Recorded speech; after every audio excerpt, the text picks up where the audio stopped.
Shalom saudara, selamat pagi. Saya mengajak saudara pagi ini melihat suatu kisah di Perjanjian Lama, di mana saudara akan melihat betapa hati Tuhan itu seperti apa saudara. Seperti saudara ketahui, Tuhan membuat perjanjian dengan Abraham. Melalui keturunanmu akan kubuat banyak, sangat banyak. Aku akan memberkati engkau dan bangsa-bangsa di dunia akan diberkati oleh karena engkau. Siapa yang memberkati engkau akan diberkati. Siapa yang mengutuk engkau akan dikutuk. Ya saudara, dan saya memegang janji ini terhadap saya pribadi. Saya percaya kalau ada orang yang memberkati kita saudara, Tuhan juga memberkati mereka. Tetapi kalau ada orang yang memilih berseberangan dengan kita, berdoa untuk mereka saudara. Ya, karena kasihan sekali. Ya, karena Tuhan akan mengutuk mereka, janjinya seperti begitu. Saudara, Israel dipilih. Kalau kita nanya kenapa Israel yang dipilih, kenapa enggak orang Arab? Kenapa nggak orang Chinese? Kenapa nggak orang India? Ya saudara, itu kedaulatan Tuhan saudara. Ya, tapi melalui Abraham, orang yang bukan orang percaya saudara. Abraham itu orang dari kaum penyembah berhala. Tuhan panggil dia ke tanah yang dia janjikan. Dan melalui keturunannya kita tahu ceritanya tentang Ishak, kita tahu tentang Yakub beserta 12 anaknya. Ya saudara, dan mereka Tuhan pelihara menjadi bangsa yang besar di Mesir, dijajah, lalu Tuhan bebaskan mereka, dan mereka tidak taat. Tuhan izinkan mereka berkeliling di padang gurun, akhirnya mereka masuk ke tanah perjanjian. Mereka tinggal di bawah pimpinan para hakim, tapi akhirnya mereka menolak. Pada suatu saat mereka bilang, kami pengen seperti bangsa-bangsa di sekeliling kami. Kami pengen diperintah oleh seorang raja. Karena kalau diperintah sama Tuhan, gak seru ah. Mungkin dalam hidup kita juga begitu saudara. Kita anak-anak Tuhan, Pastor Fedri udah berapa kali adakan kelas, ya, Abundant Life Class. Kita diingatkan siapa kita, ya. Kita adalah manusia roh yang sudah diselamatkan, sudah dibebaskan. Tetapi kadang-kadang kita sebagai manusia daging kita bilang, lebih enak sepertinya hidup tidak di bawah tuntunan Tuhan. Kadang-kadang mungkin terpikir dalam pikiran kita, saudara. Itu yang bangsa Israel alami. Kalau saudara berpikir bangsa Israel itu bangsa yang bodoh, tegar tengkuk, dan sebagainya. Karena bagaimana mungkin kamu bisa menolak Tuhan, melawan Tuhan. Karena kamu setiap hari disuplai sama Tuhan dengan mana. Setiap hari melihat tiang awan dan tiang api kalau menuntun mereka. Dikirimkan burung puyuh waktu mereka butuh daging, saudara. Setiap hari mereka melihat mujizat Tuhan. Kok bisa-bisanya mereka melawan Tuhan? Berani-beraninya gitu ya. Tapi saudara, saya pernah berpikir, mungkin saudara enggak. Saya berpikir, kalau saya ada di bangsa Israel saat itu, saya pasti taat sama Tuhan. Betul saudara? Kesombongan kita begitu. Tapi percayalah jawabannya itu adalah pret. Kita akan sama dengan mayoritas mereka. Kita akan sama ngedumel sama Tuhan. Ya saudara? Dan akhirnya Tuhan mengizinkan mereka dipimpin oleh seorang raja, Raja Saul. Ya saudara? Terus singkat cerita, karena ketidaktaatan Saul, Tuhan ganti. By the way, Saul itu dari suku Benyamin, saudara. Suku yang paling kecil. Ngomong-ngomong soal Benyamin, bulan lalu saya cerita tentang Yusuf dan Benyamin ya, saudara. Selama ini saya memiliki gambaran. Waktu Yusuf ketemu dengan 11 saudaranya, didudukin di meja, dikasih makan, dikasih pakaian 5 kali lipat, makanan 3 kali lipat 5 kali lipat si Benyamin, saudara. Di pikiran saya, Benyamin itu masih imut-imut, mungkin seumuran. Siapa di sini nggak ada sama? Di sini katakanlah anak-anak SMP, anak SMA, saudara. Imut, cute gitu, diam. Ada yang berpikir gitu, saudara? Saya berpikir begitu loh, karena Yusuf sudah dewasa dan dia sangat mengasihi Benyamin adiknya. Tapi kalau saudara baca di Kejadian 46 kalau nggak salah, waktu Yakub dan keluarganya dibawa tinggal ke Mesir, saudara bisa lihat catatannya. Yang dibawa oleh Yakub untuk tinggal di Goshen adalah Ruben memperanakan berapa orang anak. Tahu saudara siapa yang anaknya paling banyak? Ya si bungsu itu saudara. Si Benyamin itu punya 10 anak saudara. Waktu dia dibawa oleh Yusuf, Yakub tinggal di Goshen. Saudara, kita adalah anak-anak, kita adalah Benyaminnya Tuhan, betul ya saudara? Yusuf adalah Yesusnya kita. Yesus adalah Yusufnya kita, terbalik. Ya. Yesus adalah Yusufnya kita dan kita adalah adik kesayangannya Yesus, adik kesayangan Yusuf. Kenapa? Karena kita satu ibu dengan Yusuf. Binyamin itu satu ibu dengan Yusuf. Kita itu satu ibu dengan Tuhan Yesus. In a way, in a sense, saudara. Ibu kita sama-sama kasih karunia Tuhan. Ya saudara. Terus, singkat cerita, bangsa Israel meninggalkan Tuhan. Sehingga Tuhan melepaskan mereka, membiarkan mereka dijajah oleh bangsa-bangsa asing. Kejadiannya kurang lebih begini saudara. Bangsa Israel waktu Salomo mati, kerajaannya pecah menjadi dua. Israel Utara dan Israel Selatan yang disebutnya Yehuda. Israel Utara kebanyakan dipimpin oleh raja-raja yang menyembah berhala. Sehingga mereka diserahkan Tuhan kepada bangsa asing terlebih dahulu. Bangsa Yehuda, kerajaan Yehuda, Israel Selatan, ditahan berapa ratus tahun berikutnya. Tapi akhirnya dua-duanya sama-sama menyembah berhala, akhirnya Tuhan lepaskan. Di zaman seperti inilah nabi-nabi diutus. Ya saudara, salah satunya adalah kepada Nabi Hosea. Nabi Hosea adalah nabi, sebenarnya dia tinggal di kerajaan Yehuda, ya asalnya. Tapi Tuhan mengutus dia kepada kerajaan Israel Utara. Ya saudara, kita mulai ceritanya, Hosea. Hosea 1, saya baca di ayat 1 karena saya nggak sertakan di sini. Firman Tuhan yang datang kepada Hosea bin Beri pada zaman Uzia, Yotam, Ahaz, dan Hizkia raja-raja Yehuda, dan pada zaman Yerobeam bin Yoas raja Israel. Saudara, di ayat pertama tadi saudara ingat, firman Tuhan datang kepada Hosea. Kalau saudara perhatikan saudara, di kitab perjanjian lama, seringkali di awal setiap kitab para nabi, ada kata-kata seperti ini. Firman Tuhan datang. Firman Tuhan datang. Saudara, suatu kesepakatan tidak tertulis saudara. Untuk menjadi seorang nabi, itu dipilih langsung oleh Tuhan. Tidak ada sejarahnya dalam sejarah bangsa Yahudi. Nabi itu dipilih oleh katakanlah malaikat. Tidak ada.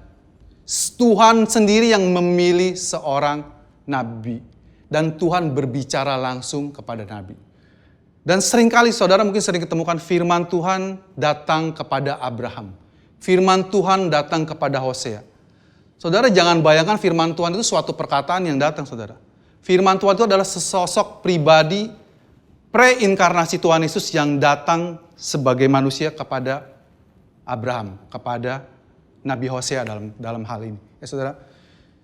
Jadi di perjanjian lama kita tahu Yesus itu pernah berulang kali menjadi manusia dan menampakkan diri kepada manusia pada zamannya. Ya saudara, kenapa? Karena tidak ada seorang pun yang bisa melihat Bapa. Ya saudara, kenapa? Bangsa Israel waktu mereka keluar dari padang gurun, ada satu orang yang Tuhan bilang paling lembut hatinya. Siapa saudara? Musa. Bahkan Musa pun minta sama Tuhan, Tuhan izinkan aku melihat wajahmu. Dan Tuhan bilang, gak bisa. Kalau engkau melihat wajahku, engkau pasti mati. Itu yang the best of about 2 million people. Itu yang terbaik dari jutaan orang itu saudara. Ya saudara, kalau yang terbaiknya saja tidak layak menghadap Tuhan, bertatapan wajah, siapa di antara kita yang bisa menghadap Tuhan, melihat Tuhan? Tidak ada. Oleh sebab itu, karena kasih karunia Tuhan, dia mengutus anaknya untuk datang memperlihatkan wajahnya supaya orang yang imajinasinya nggak nyampe bisa ngelihat Tuhan Yesus. Oh Tuhan itu seperti gini hatinya. Waktu saudara sedang ada pergumulan saat-saat ini, dan saya percaya banyak dari kita punya banyak pergumulan.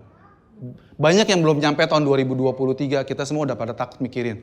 Tahun depan gimana, katakanlah tarif listrik, katakanlah saham, perang yang tidak berkesudahan, atau mungkin perang yang melebar sekarang. Mungkin ada satu negara lagi yang ingin mencaplok mumpung lagi ada kejadian gini. Kita nggak tahu saudara. Penyakit baru, varian baru sudah ditemukan lagi. Dan saudara kalau ngomongin penyakit nggak bakalan ada habisnya. Karena saudara, penyakit itu iblis yang ciptakan. Dan saya percaya dia lagi kerja lembur akhir-akhir ini. Karena dia tahu waktunya sebentar lagi. Saudara, Tapi puji nama Tuhan buat semua saudara di sini, buat semua yang sedang menyaksikan di YouTube. Kalau saudara sudah menyerahkan hidup saudara kepada Tuhan Yesus, saudara aman dalam lindungan Tuhan. Saudara sudah berada dalam naungan yang maha kuasa. Ya saudara tidak perlu gentar menghadapi keadaan dunia ini. Kalau saudara pun harus berpulang, saudara tahu, saudara punya tempat di sana. Ada tempat di surga sana untuk menampung saudara dan saya. Ya saudara, penyakit iblis diciptakan. Kita semua ada kekhawatiran, ada ketakutan. Tapi kabar baiknya, Tuhan kita adalah Tuhan yang setia. Ya saudara, ayat kedua. Ketika Tuhan mulai berbicara dengan perantaran Hosea, berfirmanlah ia kepada Hosea. Pergilah, kawinilah seorang perempuan sundal dan peranakanlah anak-anak sundal. Karena negeri ini bersundal hebat dengan membelakangi Tuhan. Saudara, berkali-kali bangsa Israel itu dikasihi Tuhan, balik kepada Tuhan, cintanya balik lagi, berapa lama lagi, lupa lagi meninggalkan Tuhan. Lalu biasanya ada hukumannya, mereka minta maaf, mereka balik lagi. Kejadian ini muter-muter gitu terus. Ya saudara, begitu pemimpin yang baiknya mati, biasanya pemimpin berikutnya error-error dikit. Ya saudara. Tetapi saudara, dari kisah-kisah di perjanjian lama saudara bisa melihat bahwa setiap bangsa Israel tidak setia. Tuhan menunjukkan kesetiaannya. Tuhan menunjukkan janjinya. Saudara, manusia dengan manusia bisa sangat tidak setia. Walaupun di awal-awal setia, kita katakanlah pasangan suami istri, kita berjanji di depan altar, ya, saya berjanji setia, sehidup semati dan sebagainya. Tapi dengan waktu berjalan, seringkali lu mati-mati aja, gua enggak. Ya saudara, seperti gitu. Ya, intinya manusia kesetiaannya tidak bisa diandalkan. Oleh sebab itu, saudara yang sedang ada pasangan, suami, istri khususnya ya. Kami terus berdoa, meminta Tuhan. Selalu saudara, mengajak saudara untuk selalu meminta Tuhan. Untuk terus hadir di tengah pernikahan kita. Buat yang gak nikah mungkin ngebayanginnya, wah orang kalau udah nikah tuh hidupnya kayak cerita dongengnya princess lah. Happily ever after. Padahal dalam kenyataannya, ya, happy-nya banyak saudara, happy-nya banyak. Tapi namanya dua manusia kalau bergesekan, besi sama besi menajamkan, besi saling menajamkan besi ya. Manusia tinju-tinjuan. Tetapi saudara, puji Tuhan kita punya pribadi Tuhan yang setia. Dan setianya dia nggak kayak setianya kita saudara. Itu kabar baiknya. Kita bisa setia di mulut saja. Tapi Tuhan kita setia dan dia menunjukkan buktinya. Ya saudara. Dan waktu Tuhan menunjuk Hosea, saudara bayangin loh. Saya waktu dulu ya, begitu tahu ada cerita gini, saya bilang, wah Tuhan error banget. Coba saudara bayangkan kasih perintah ini ke saya misalnya gitu ya. Umpamanya saya lagi lajang. Ya, lagi lajang Ci, jangan macam-macam sekarang. Kalau sekarang ya nggak mungkin Tuhan nyuruh saya gitu ya. Ya. Hosea bilang Tuhan bilang sama Hosea, pergi kawinin seorang perempuan sundal. Itu aja udah mateng saudara. Ya, dan peranakanlah anak-anak sundal. Ya. Ya, Hosea nurut ya saudara. Hosea nurut. Karena kenapa? Karena negeri ini bersundal hebat dengan membelakangi Tuhan. Mungkin pada satu titik Tuhan bilang gimana? Ini menurut saya pakai bahasa saya. Tuhan nggak bingung saudara. Ya, Tuhan nggak bingung. Bagaimana caranya supaya orang Israel itu bisa ngerti perasaan saya? Yakub tidak tahu rasanya ditipu orang sampai dia ditipu Laban. Betul saudara? Kadang-kadang Tuhan mengizinkan kita melewati sesuatu yang menurut kita tidak enak. Mungkin saudara, mungkin. Karena mungkin kita melakukannya sama orang lain juga. Ya saudara, mungkin. Tetapi apapun itu, bukan itu fokusnya kita. Fokusnya kita adalah Tuhan ingin memperlihatkan hatinya dia diselewengin terus. Karena gini saudara, waktu Tuhan ngomong sama bangsa Israel, Tuhan itu seperti mengikat perjanjian pernikahan dengan bangsa Israel. Ya saudara, kita di sini di Indonesia kita bisa memilih menjadi agama A, menjadi memilih agama B, meninggalkan agama A, agama B. Kalau saudara ingin menjadi agama Yahudi, itu agama yang agak unik saudara. Karena agama Yahudi itu biasanya dia nggak menyebarkan agamanya. Karena agama Yahudi itu biasanya dari keturunan. Kalau kamu seorang Yahudi, kamu otomatis beragama Yahudi. Ya saudara. Dan perjanjian sama Tuhan itu seperti begitu. Waktu kamu menyembah berhala lain, buat Tuhan kamu itu berzina. Secara roh. Ya. Dan waktu kita menyembah Allah lain, berzina, Tuhan itu disakiti seperti seorang suami diselingkuhi terang-terangan di depan dia. Tetapi kalau kita melihat cerita di Kidung Agung, ya saudara, cerita di Mazmur, Tuhan itu merayu saudara. Merayu kembali pasangannya untuk datang kembali kepada dia. Sebegitu cintanya Tuhan itu sama kita. Kita berandai-andai ya, kalau istri saya meninggalkan saya. Meninggalkan dalam arti kata dia serong sama laki lain. Ya. Dan saya mengetahuinya, dan saya merayu dia kembali untuk bisa, ayo mah kembali lagi. Kalian mungkin tepuk tangan, wah ini luar biasa sekali cowok setia dan sebagainya. Tuhan Allah Bapa itu dikadalin sama Israel itu berulang kali. Kalau Tuhan bisa nyanyi, mungkin dia nyanyi lagu Betaria Sonata, saudara. Berulang kali, gitu ya saudara. Tuhan itu gimana sih bangsa Israel supaya ngerti. Jadi dia bilang, biar kalian tahu bagaimana perlakuan kalian sama saya. Hosea, siap bos, gitu. Kawinin Gomer. Akhirnya dia nikah. Ya. Tetapi waktu dia nikahi Gomer, si perempuan sundal ini, Gomer tetap praktek seperti biasa saudara. Tetap rajin dia. Ya. Hal yang patut kita tiru dari Gomer, dia tetap rajin. Walaupun dia sebagai seorang ibu rumah tangga. Ya. Tapi Hosea tidak bersetubuh dengan Gomer, ya saudara. Ini Tuhan hanya mau memperlihatkan apa yang Israel lakukan dengan Tuhan. Lahirlah anak pertama, namanya Yizril. Saya nggak catat di sini. Ya. Lalu kita lompat ke ayat berikutnya. Maka pergilah ia dan mengawini Gomer, anak Diblaim, kalau nggak salah ya. Gomer binti Diblaim. Lalu mengandunglah perempuan itu dan melahirkan baginya seorang anak laki-laki. Yang akhirnya diberi nama Yizril. Yizril artinya Allah yang menabur. Ya saudara, kalau kita baca lagi di Alkitab, Yizril itu cerita tentang apa sih? Saudara akan menemukan bahwa Yizril adalah suatu tempat daerah, ya saudara, padang. Dan kita akan ketemu dengan cerita tentang raja-raja di saat-saat terakhirnya Yehuda. Dan ada unik saudara waktu saya mempersiapkan ini.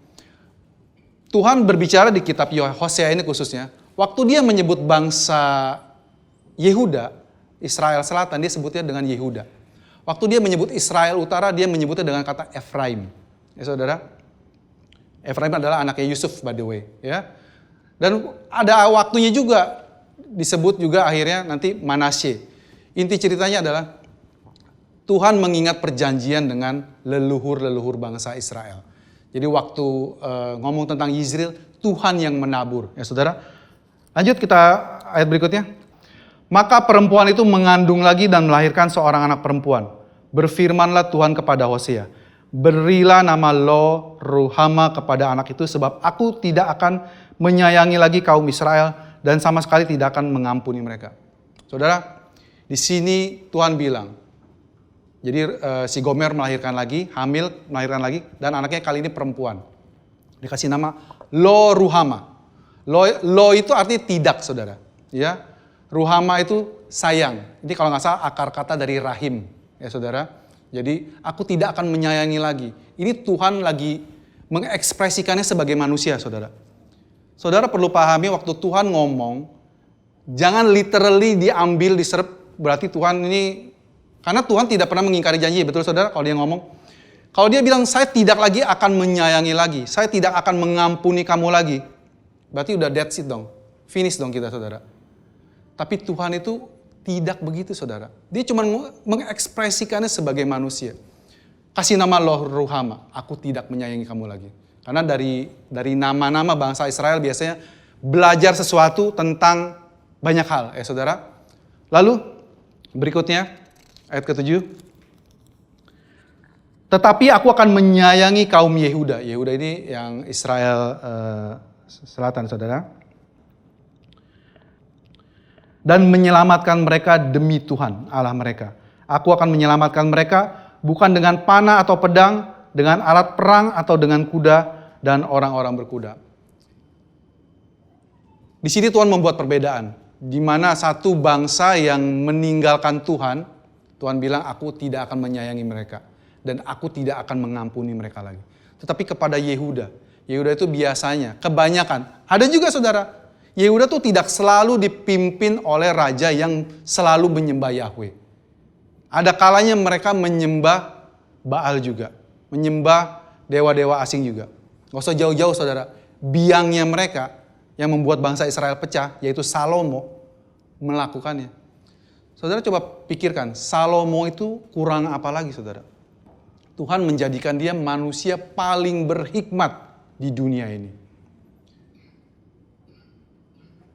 Tapi dengan hikmat yang Tuhan berikan, somehow, some way, kekayaan dunia ini membuat dia hilaf.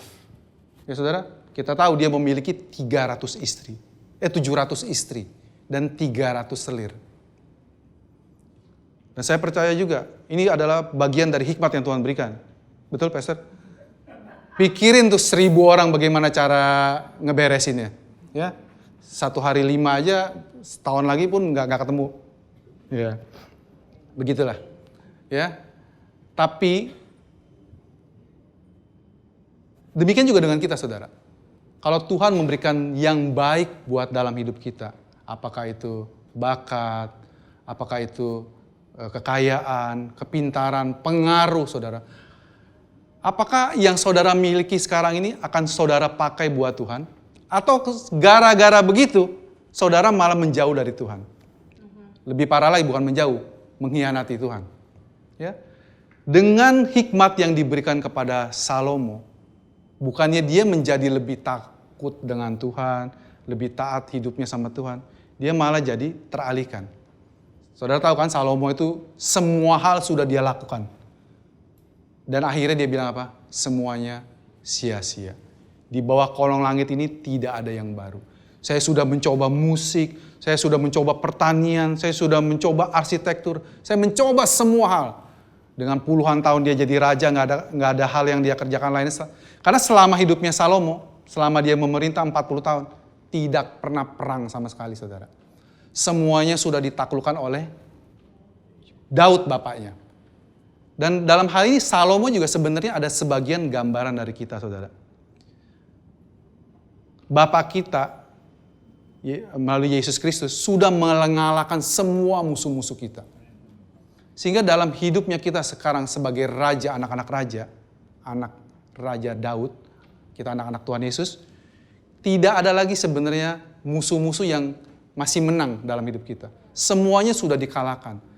Itulah kenapa Salomo namanya, Slomo, Shalom, damai. Ya saudara, kiranya Tuhan membukakan, mengingatkan kita semua bahwa semuanya sudah Tuhan Yesus bereskan. Kalau masih ada dalam pergumulan saat ini kita, bagaimana tentang ini, tentang itu, ingat apa yang Tuhan Yesus sudah lakukan buat saudara dan saya. Ya saudara, kabar baiknya hal-hal yang besar, hal-hal yang paling penting dalam hidup kita, keselamatan, kesehatan, umur panjang, yang sesuatu yang di luar kuasa kita, Tuhan sudah bereskan buat kita dan sudah diberikan buat kita. Kita tinggal ngurusin yang receh-recehnya saja, saudara. Ya. Lalu, sesudah menyapi Lo Ruhama, mengandunglah perempuan itu lagi dan melahirkan seorang anak laki-laki. Lalu berfirmanlah ia, berilah nama Lo Ami kepada anak itu, sebab kamu ini bukanlah umatku, dan aku ini bukanlah Allahmu. Saudara, Lo itu artinya bukan, Ami itu umat. Ya, jadi kamu bukanlah umat. Di sini Tuhan pokoknya berkali-kali menunjukkan, engkau itu begitu menyakiti saya. Tapi kalau kita melihat cerita ini, jangan berpikiran Tuhan itu baperan. Tuhan sampai bertahun-tahun, sampai anak 3 masih nggak pulih-pulih di kau Tuhan.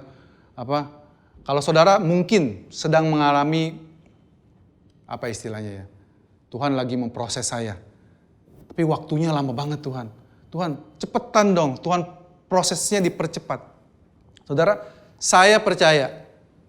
Dan saya percaya Tuhan bahwa Tuhan itu Tuhan yang Maha tahu. Dia tahu yang terbaik buat kita.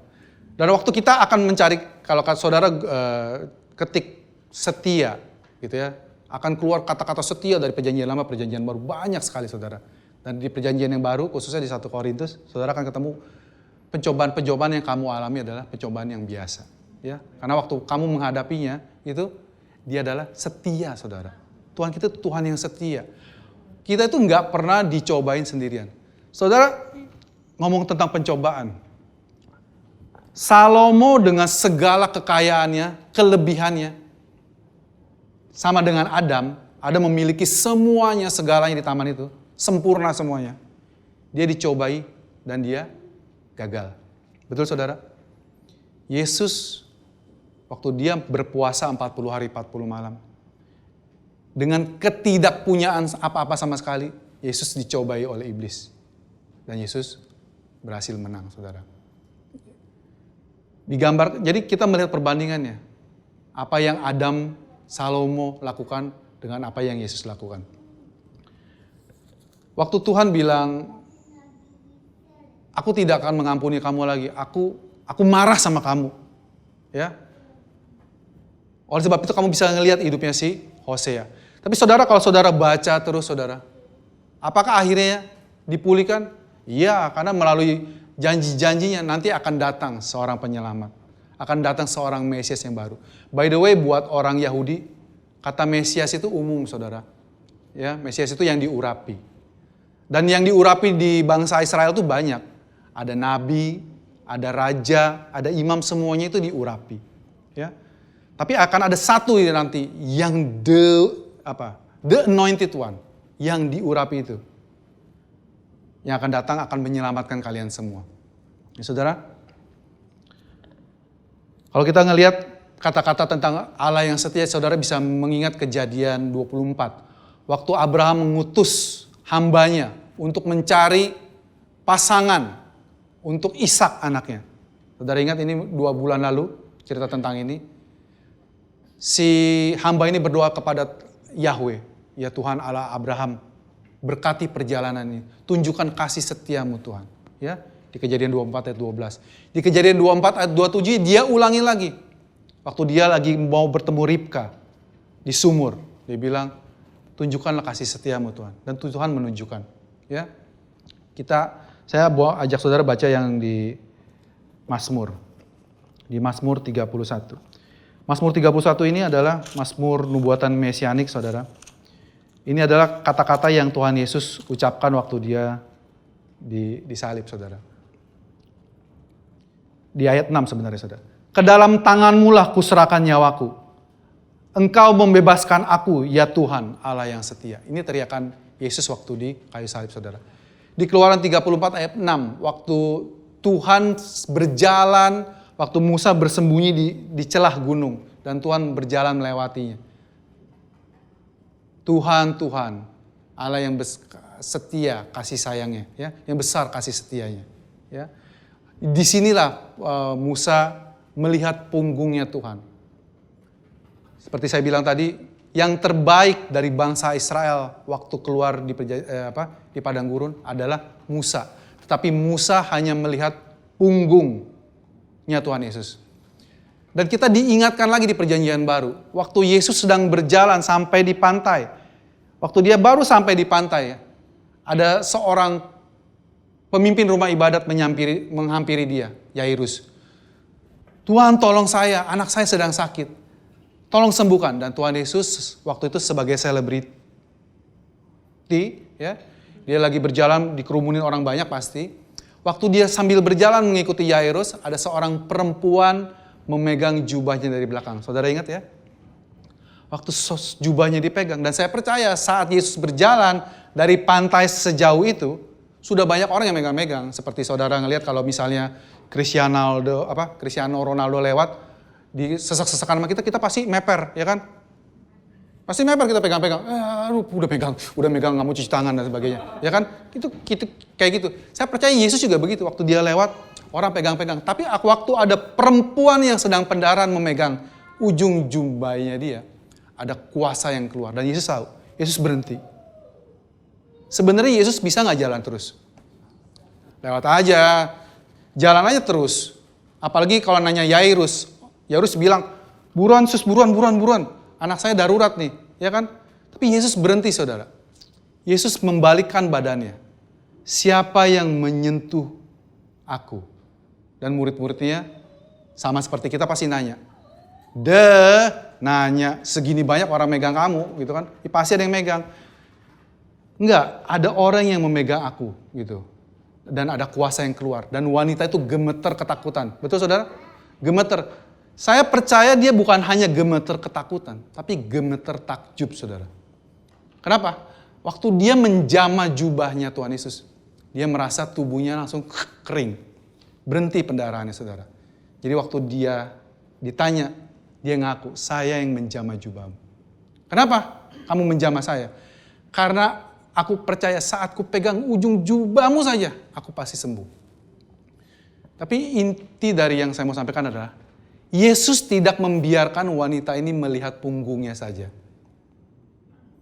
Yesus perlu membalikkan badan, memperlihatkan wajahnya dia kepada wanita ini.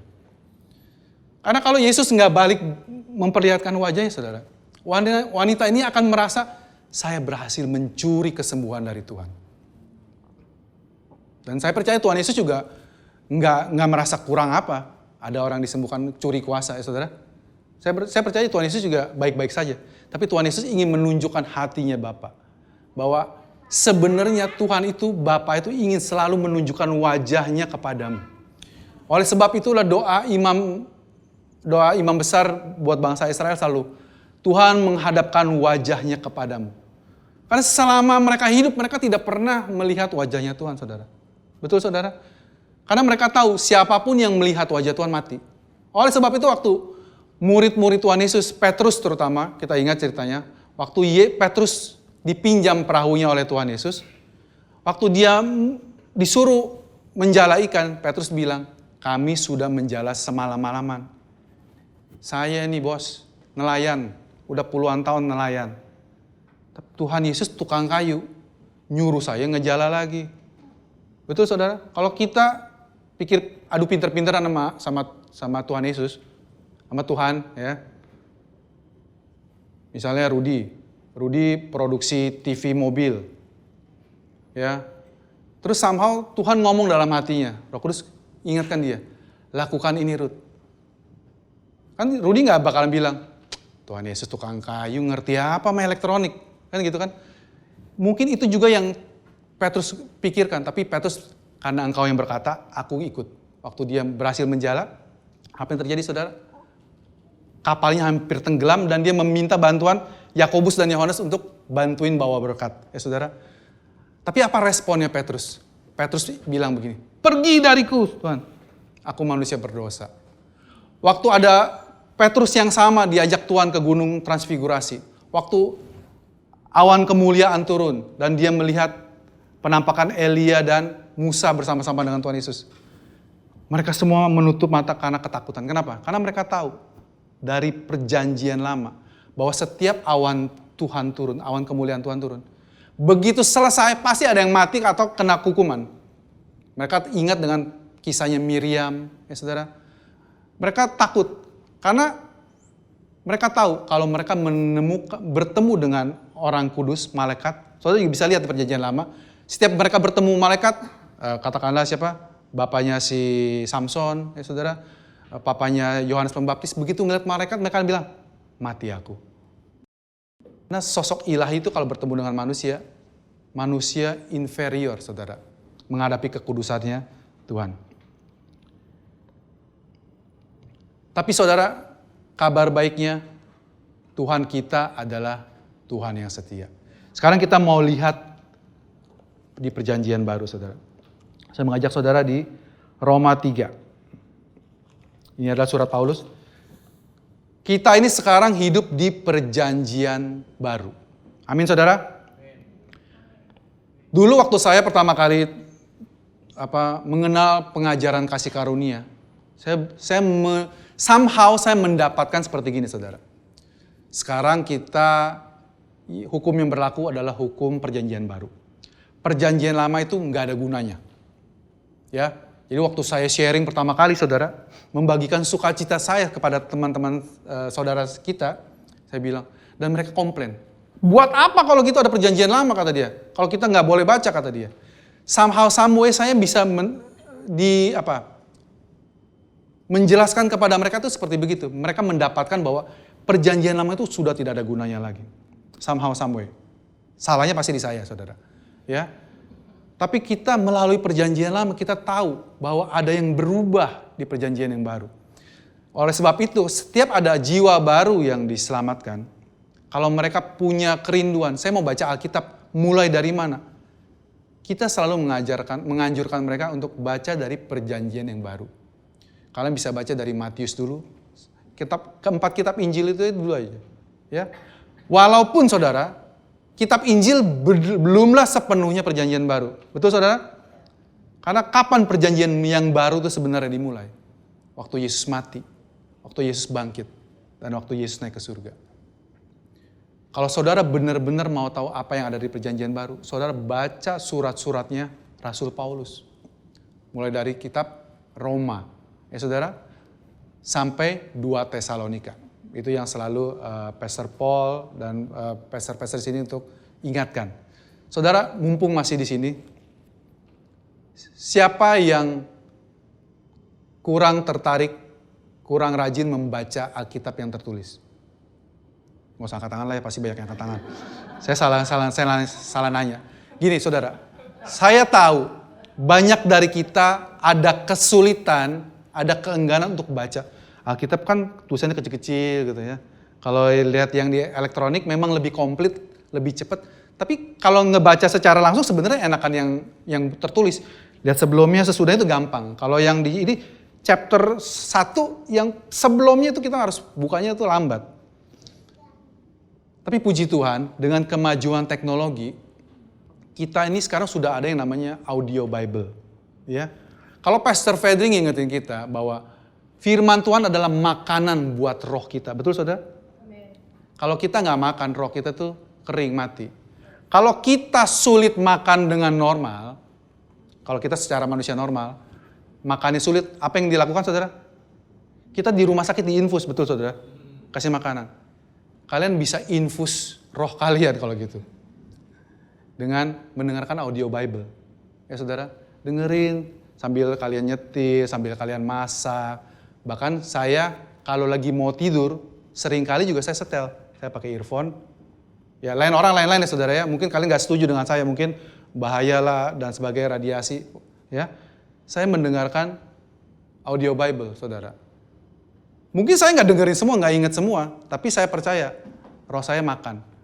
Walaupun diinfus. Ya saudara, saya mengajak saudara ya, dengan normalnya baca firman Tuhan setiap hari. Ya saudara, kita diingatkan bahwa bahkan saudara, banyak dari kita, membaca renungan hari itu sudah cukup. Tapi kita diingatkan, gak cukup loh. Kenapa? Karena waktu kita membaca renungan harian seseorang, pasti ada yang bikin saudara ya. Entah pendeta A, pendeta B, atau leader A, leader B. Dia menuangkan ide yang dia dapat, pewahyuan yang dia dapat tentang suatu ayat kepada kita. Betul ya? Tapi kalau saudara baca sendiri, Tuhan itu Tuhan yang kreatif saudara. Buat Sandra yang ibu rumah tangga, buat Pastor Fedri yang pengusaha, buat yang lain-lain mekanik, suster dan sebagainya. Dia firman Tuhan somehow bisa berbicara pribadi, lepas pribadi kepada saudara. Ngomongin ayat ini, tapi saudara bisa menangkap hal yang lain. Ya saudara? Gitu deh. Kita baca dari Roma 3, ayat 3-4. Jadi bagaimana jika di antara mereka ada yang tidak setia, dapatkah ketidaksetiaan itu membatalkan kesetiaan Allah?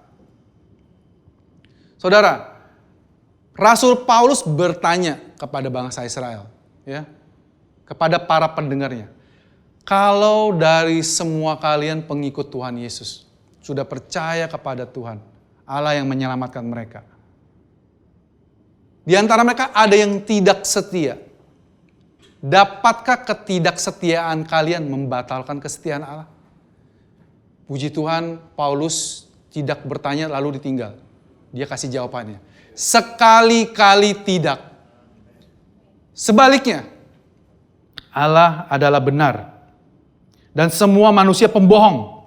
Ya saudara, seperti ada tertulis supaya engkau ternyata benar dalam segala firman-Mu dan menang jika engkau dihakimi. Saudara, di dunia ini kita punya banyak standar tentang keadilan. Betul saudara?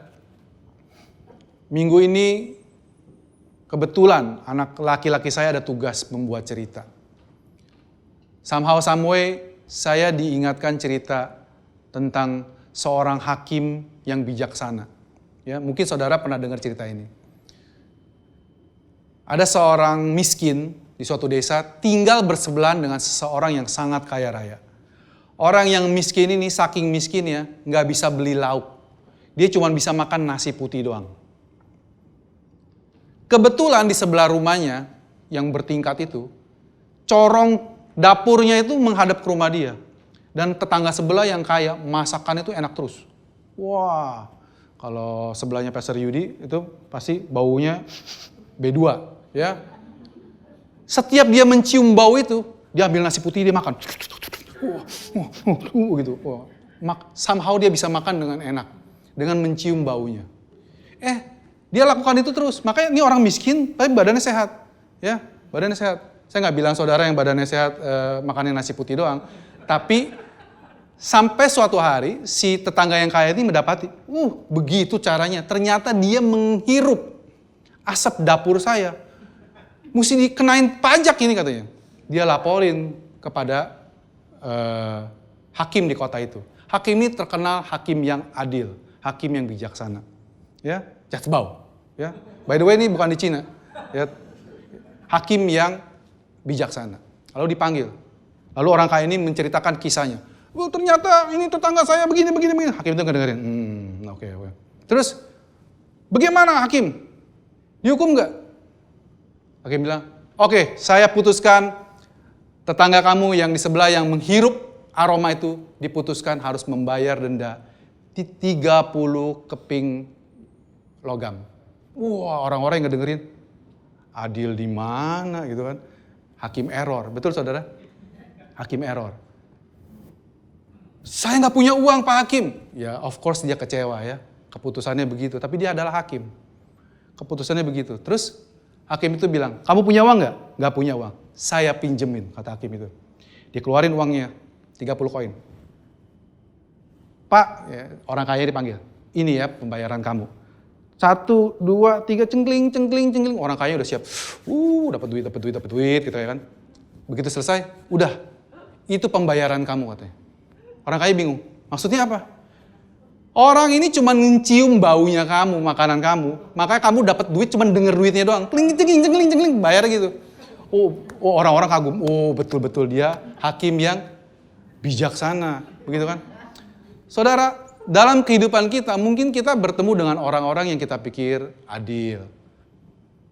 Penegak hukum pasti benar. Ya, penegak hukum itu pasti benar. Kalau bilang nggak benar, saya tembak kamu. Ya. Tapi standar keadilan orang itu beda-beda. Ternyata manusia itu adil dengan subjektif ya saudara. Menurut yang menang adil, adil banget dia. Tapi menurut yang kalah, gitu kan. Tapi siapa yang bisa melawan keputusannya Tuhan? Saudara mungkin bisa hidup sebaik-baiknya menurut saudara. Saya setiap pagi berdoa kepada yang di atas. Saya selalu menyumbang kepada orang yang membutuhkan. Saya tidak pernah bermasalah dengan tetangga sekeliling saya, dengan orang di tempat ibadah saya, dengan lingkungan saya. Saya sangat aktif dalam kegiatan kemanusiaan. Tapi saya tidak mau menerima yang namanya Yesus. Siapa itu Yesus? Pret. Gitu kan? Nggak butuh saya namanya Yesus. Saya bisa masuk surga dengan kekuatan sendiri. Waktu saudara, ini saya ngomong dengan anak-anak Tuhan. Dan saudara tahu jawabannya. Orang ini tidak akan selamat. Betul saudara? Tidak ada orang yang diselamatkan di luar Yesus Kristus. Di bawah kolong langit ini hanya satu nama diberikan. Semuanya tunduk di bawah dia. Tidak ada keselamatan di bawah kolong langit ini selain di dalam nama Tuhan Yesus Kristus. Kalau Tuhan sudah bilang kita lewat, ya lewat saudara. Tapi kalau Tuhan yang bilang kita selamat, selamat. Dan Alkitab sangat konsisten dengan hal ini saudara. Waktu dia bilang kalau Tuhan yang menutup pintu, tidak ada yang bisa membukanya. Waktu Tuhan yang membuka, tidak ada yang bisa menutupnya. Saya percaya kalau saya sediakan ruang kesaksian di sini, akan banyak orang bersaksi. Betapa Tuhan menggenapi firman-Nya tentang siapa yang membuka, siapa yang menutup tadi. Ya, di perjanjian lama juga kita bisa melihat itu. Waktu Nuh disuruh Tuhan, bangun bahtera di atas gunung. Kembali lagi Tuhan, saudara, kalau kita orang-orang yang bijaksana pada zamannya akan bilang, bikin perahu kok di gunung. Bikin perahu tuh ya dekat pantai, gitu kan. Bikin perahu di gunung. Terus udah sekian puluhan tahun ngebangun kapal yang begitu besar, saudara. Tuhan yang mengirimkan binatang itu datang kepada Nuh. Nuh cuma bukain pintu. Irashaimase, gitu kan. Masuk. Dulu diingatan saya, saudara. Entah kenapa saya punya ingatan atau saya diajarkan begitu bahwa Nuh harus cari keliling, cari ayam sepasang, tangkepin, masukin. Kerjaannya susah. Nuh itu kerjaannya berat. Ya. Ternyata Nuh buka pintu, Tuhan yang bawa semua binatangnya masuk. Dan pada waktunya Tuhan bilang selesai saudara. Saudara tahu kejadian Nuh kan saudara? Kapan banjir besar itu terjadi? Pada saat Metusala mati. Betul ya? Di tahun Metusala mati, tahun itu air bah turun. Metusala artinya waktu dia mati akan datang. Apa yang akan datang? Penghukuman Tuhan. Dan saudara tahu seberapa sabarnya Tuhan terhadap ke pemberontakan manusia? Saudara lihat umurnya Metusala. Metusala adalah manusia yang paling panjang umurnya. 969. Tidak ada yang ngalahin Metusala. Adam aja cuma 930, saudara. Ya. Saya percaya, ini bukan kebetulan, bukan Alkitab cuma mencatat Adam umurnya 930 dia mati. Metusala umurnya 969 dia mati. Saya percaya Tuhan sengaja mencatat umur Metusala untuk menunjukkan kepada kita bahwa dia tahu dia akan harus menghukum manusia berdosa. Tapi dia juga menunjukkan panjang sabar. Saudara, tapi waktu Tuhan bilang waktunya sekarang, pintu tertutup. Oleh sebab itu saudara-saudara yang sedang menyaksikan di YouTube, hari ini adalah hari Tuhan memanggil engkau. Kalau Tuhan sudah memanggil engkau, datang sama dia. Serahkan hidupmu pada dia. Jiwamu aman di dalam kekekalan. Ya saudara. Dan waktu semua binatang sudah masuk, dan waktu Nuh sekeluarga sudah masuk. By the way, waktu di pasal 5 Tuhan bilang, Nuh mendapat kasih karunia di mata Tuhan. Betul saudara? Cuma Nuh yang disebut satu orang saudara, yang hidupnya benar di mata Tuhan. Tetapi yet Tuhan menyelamatkan seluruh keluarganya 8 orang. Kalau saudara saat ini di rumah, saat ini saudara memiliki pergumulan. Saya sudah percaya kepada Tuhan Yesus, tetapi pasangan saya belum. Tetapi saudara saya belum. Tetapi orang tua saya belum. Tetapi anak-anak saya belum. Saudara tidak perlu khawatir. Tuhan menepati janjinya. Tuhan yang berjanji, Tuhan yang setia. Dia bilang, satu orang diselamatkan, seisi keluargamu diselamatkan. Dalam kisah Nuh ini kita bisa melihat. Dalam kisah Lot juga demikian saudara. Petrus bilang, Lot orang yang benar itu. Jiwanya yang benar. Waktu dia diselamatkan, yang diselamatkan itu istrinya dan 2 anak perempuannya. Mantunya juga mau diselamatin saudara. Tapi mantunya gak mau. mertua gila katanya. Selama ini gak pernah ngomongin Tuhan, tapi hari ini tiba-tiba Tuhan mau hukum kota ini, ayo kita pergi. Mantunya gak mau ngikut. Ya saudara, keselamatan waktunya diberikan. Begitu masa anugerah selesai, pintu bahtera ditutup oleh Tuhan. Saudara perhatikan, dulu saya mikir Nuh loh yang tutup saudara. Orang Nuh nakodanya, ya kan? Dan dia masuk sekeluarga, Tuhan huruf besar semua, Yahweh menutup pintu bahtera. Waktu Tuhan yang nutup, Nuh pun gak bisa buka saudara. Dia mungkin dengar tetangganya, Nuh, help, Nuh, udah sepinggang nih. Gubernurnya siapa? Oh gitu kan. Udah sepinggang nih. Oh oke, selesai. Jadi Nuh pun gak bisa buka saudara. Walaupun dia mau nolong, ya saudara, dia pun mungkin mau nolong, tapi gak bisa. Karena Tuhan sudah tutup dan selesai. Sekali-kali tidak, manusia pembohong. Dan Allah menang jika engkau dihakimi. Ya saudara. Terus, ya. Presenternya saya udah selesai. Saya undang keyboard untuk naik. Hari ini kita diingatkan melalui hidupnya Nabi Hosea. Bahwa bangsa Israel dan juga kita saudara. Dalam hidup kita berulang kali memberontak sama Tuhan. Seringkali mungkin kita memposisikan tidak ada yang salah dengan saya Tuhan.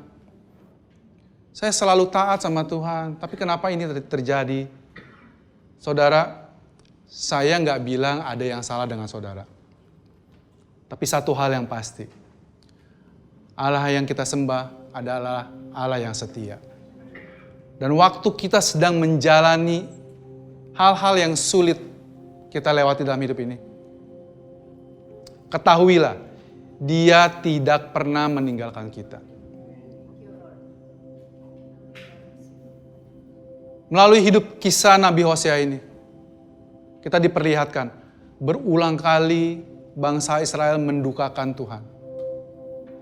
Tetapi Tuhan dengan kasih-Nya yang besar, selalu mengajak kembali bangsa Israel.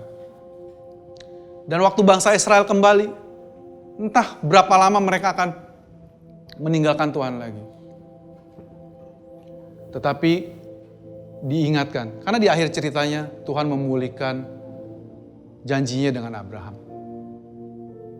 Dan keselamatan sekarang bahkan diberikan bukan hanya kepada keturunan Abraham secara lahiriah. Sekarang keselamatan, semua berkat-berkat yang Tuhan janjikan kepada Abraham diberikan kepada kita. Gentile, anak-anaknya. Oleh karena pengorbanan Tuhan Yesus Kristus. Saudara, saya ajak saudara untuk bangkit berdiri, kita mau terima tubuh dan darah Kristus.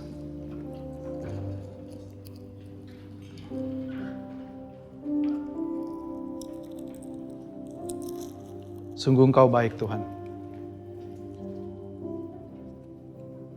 Kami mengucap syukur Tuhan. Engkau adalah Allah yang setia. Allah yang tidak pernah meninggalkan kami.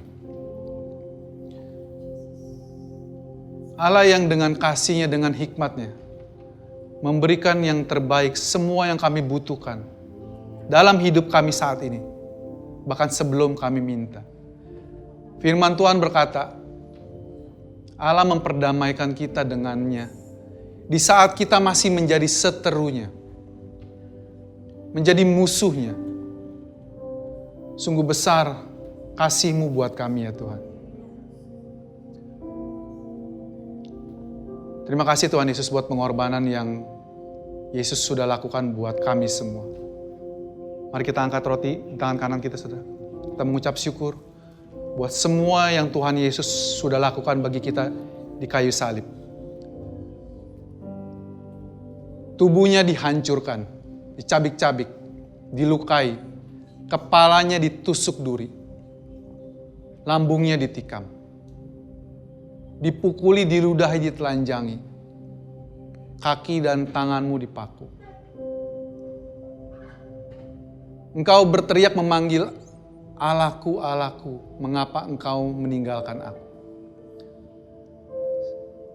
Karena saya percaya, semua kebalikannya dari yang buruk tadi. Yang baik itu terjadi dalam hidup kita. Dia sakit supaya kita sehat. Dia berumur pendek supaya kita berumur panjang. Dia ditinggalkan sendirian, ditinggalkan semua orang yang mengasihi dia. Supaya saudara dan saya selalu dikelilingi oleh orang-orang yang mengasihi kita. Dia dipermalukan supaya kita dimuliakan. Dia memanggil Bapaknya Allah. Supaya kita sekarang semua memanggil Allah kita Bapa.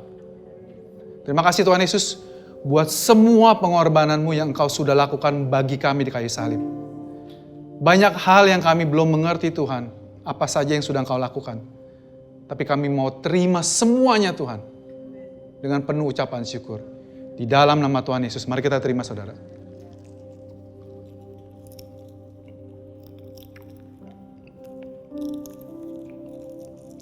Mari kita angkat darah Kristus. Ini adalah perjanjian baru yang dimeteraikan oleh darahku. Di perjanjian yang lama, Tuhan menuntut kita semua tidak bercacat celah untuk menyenangkan Tuhan. Untuk layak mendapatkan berkat Tuhan. Tapi puji nama Tuhan, kita semua tahu, tidak ada manusia yang sanggup melakukan itu. Puji nama Tuhan. Tuhan Yesus taat sampai mati. Dan dia mempersembahkan darahnya. Darah anak domba Allah yang hidup. Bangsa Israel setiap tahun harus memercikan darah binatang untuk diampuni 1 tahun. Karena darahnya darah binatang biasa. Tapi puji Tuhan, darah yang menebus kita bukanlah darah binatang, tetapi darah anak domba Allah yang kekal. Karena darahnya kekal, pengampunan kita kekal. Puji nama Tuhan. Terima kasih Tuhan Yesus buat pengampunan sekali untuk selamanya oleh darah-Mu. Kami selamanya berkenan di hadapan-Mu Tuhan. Engkau tidak pernah meninggalkan kami. Karena Engkau secara definisi adalah Allah yang setia. Ajar kami untuk setia padamu Tuhan. Terima kasih Tuhan buat darah-Mu yang menutup bungkus seluruh keluarga kami. Sama seperti bangsa Israel di Goshen Tuhan. Waktu terjadi tulah di seluruh Mesir, tanah Goshen ada darah yang melindungi. Kami juga perkatakan itu buat keluarga kami Tuhan. Dunia mungkin takut dengan semua virus, pandemi, kecelakaan, semua kegelapan. Tapi kami anak-anak-Mu Tuhan, Engkau tutup bungkus dengan darah-Mu yang kudus. Terima kasih Tuhan Yesus.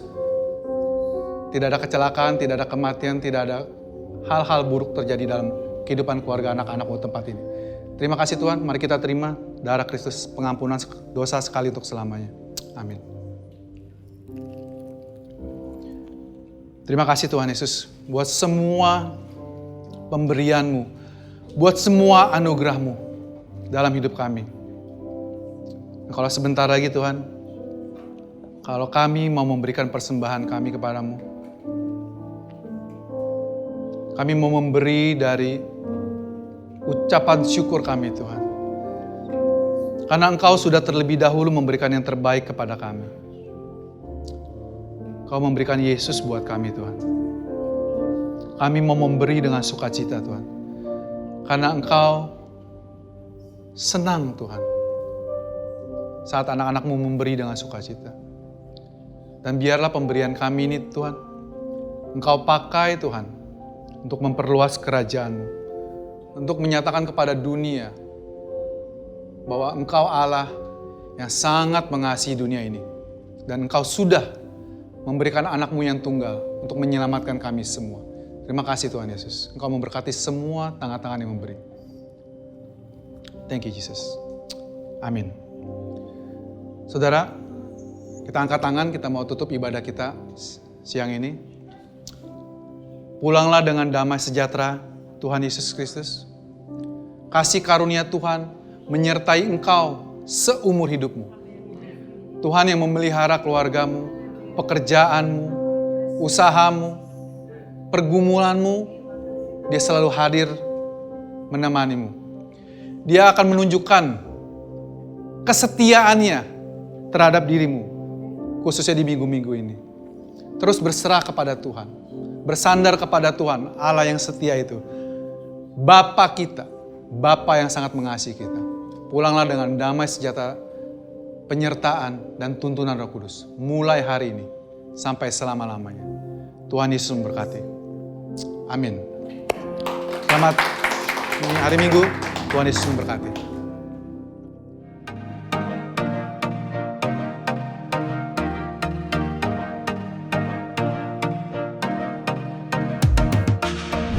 Terima kasih untuk saudara sekalian yang telah mengikuti ibadah GBC Jakarta bersama kami. Kami berharap saudara sekalian diberkati dan disegarkan oleh firman Tuhan yang telah disampaikan pada hari ini. Pastikan saudara mensubscribe channel YouTube kami dan ikuti terus update dan informasi GBC Jakarta di akun resmi media sosial kami di bawah ini. Shalom, Tuhan berkati.